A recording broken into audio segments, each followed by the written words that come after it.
So India have their first points of the World Test Championship after beating the West Indies comprehensively by 318 runs in the first Test at North Sound. Courtesy Ajinkya Rahane's 10th Test 100, he ends what was looking like a Test-ton drought, the Indian vice-captain, and ably supported by Hanuma Vihari in the second innings, partnership of 135 that gave India a formidable enough second innings score to test the West Indies. All that after the damage had been done with the ball in the first innings by Ishant Sharma, and then followed up in the second innings by Jasprit Bumrah, who gets a record 5 for himself. We'll talk about Bumrah, Ishant, Rahane, Vihari and more with Deep Dasgupta on ESPNcricinfo Match Day as we look back at this test.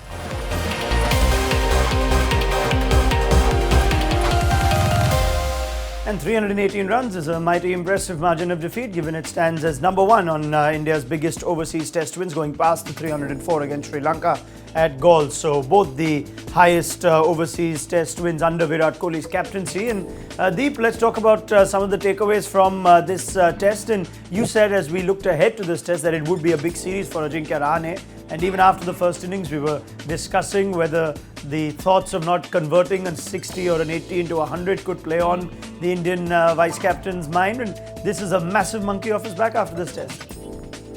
Oh yeah, absolutely. And in fact, you know what, I think after that 81, the press conference, he actually did mention that, he's not worrying about the three-figure mark.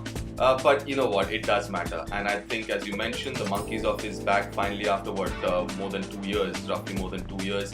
He's got this 100. And it's not just the 100. I mean, the 81, we mentioned the way he batted, even the 100, the way he batted. He's looking more confident. I mean, the way he was batting reminded me his Lord's 100, where the footwork was very confident, was very definite what he wanted to do.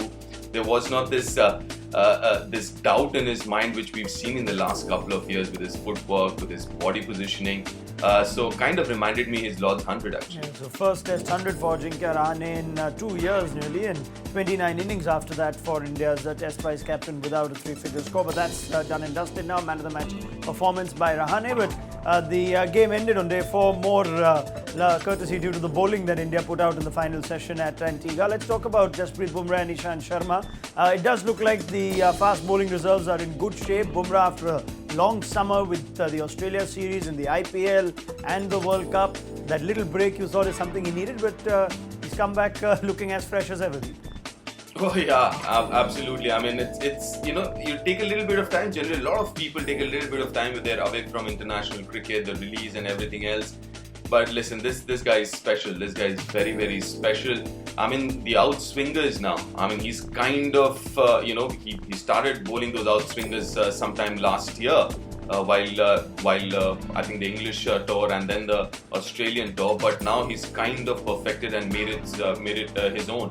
And now the fact that he's the body angle, the angle of his release makes you think that he's predominantly an in-swing bowler. But then if he can get that ball to swing at will away from the right-hander, he's going to be deadly, which he is already. So what, 5 wickets for 7 runs? I mean, that's unbelievable. Yeah, it's never happened before for India in Test match cricket. If you look at the most economical 5-wicket hauls in Test cricket for India, you have to go back to 1990 when Venkatapati Raju managed a 6 for 12 against Sri Lanka in Chandigarh.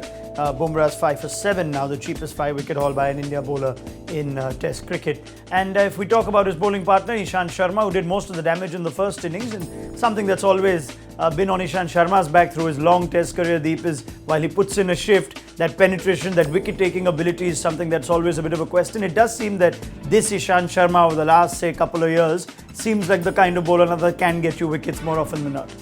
Yes, because he's made a few changes. If you look at his length, his wrist position, that's much better than what it was. I think the summer of 2017 made a huge difference in his career. Been snubbed from IPL and then playing county cricket, even if it was just 4 games for Sussex. I think he's made those technical changes. He had the time to think about it. I don't think he's thinking too much about white ball cricket. That's the reason he's been able to change the length. Earlier on, as you mentioned, he would put in a shift, but the length was back of length, and where batsmen would get beaten, but they wouldn't edge it or nick it. So I think that difference is that length and his wrist position. The last couple of years, he's bowling. His action has changed just a little bit. He's a lot more upright at the point of release, which means he's pitching it up to the batsman. So that's the reason he's picking up those wickets and not just beating the batsman.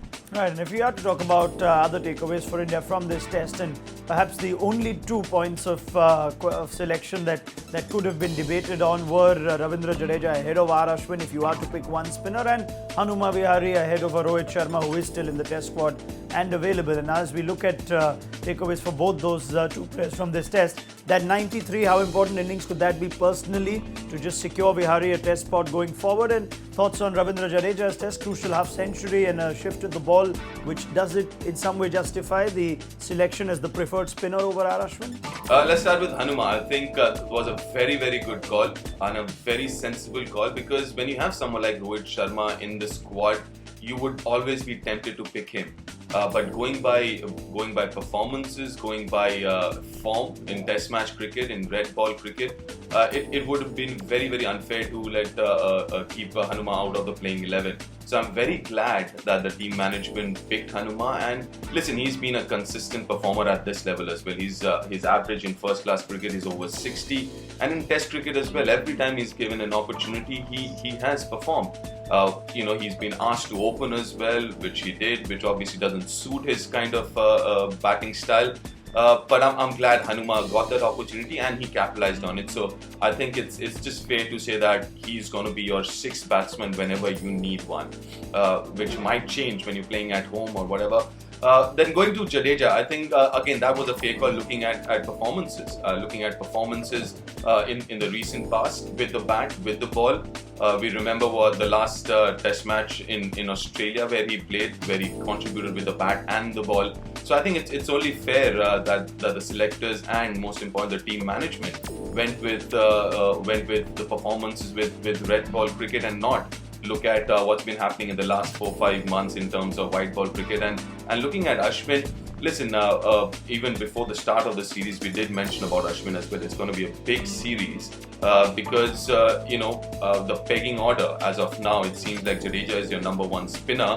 It'll be interesting to see when India plays 2 spinners and then Hardik is back, then you go for Ashwin or you go for Kuldeep, who did well in the last test in Australia. And finally, if we are to talk about the West Indies, Deep, and seems like a similar story from the limited overs leg as well. The bowling can look threatening at times, but the batting just doesn't come together, does it? They need to sort this out. I mean, their bowling side is still good. I mean, they bowled well. They bowled well in this test match. They've been bowling well in the last 6-8 months. We've discussed about it. It's the batting. It's the batting that really, really need to focus and concentrate and try and spend time out there. Yes, I know that's not the Caribbean style of batting. If you remember the series win, the test match win in England, it was very unlike West Indian style of batting where it was more gritty. They wanted to slog it out there. They just wanted to bat for long hours, bat sessions. That's, I think, what kind of helped them in those series, and that was absent in this first test match. I think that's what they need to do.